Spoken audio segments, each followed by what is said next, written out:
Minor வெட்டி கட்டி மச்சினி மனசுல அம்பு விட்டான். மச்சினி கண்ணாடி மாட்டி கேட்டு என்ன பார்த்து நச்சுன்னு கண்ணடிச்சா.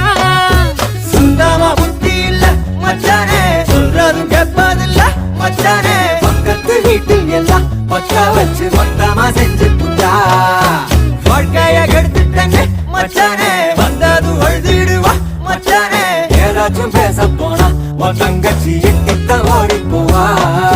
சாவிங்க என்ன பகலிங்க என்ன, உன்னுள்ள வச்சேதான் காப்பானே உன்ன. இந்த சோகம் உன் பக்கம் வந்தா எதிரே நின்னு மோதி வெற்றி கொள்வானே.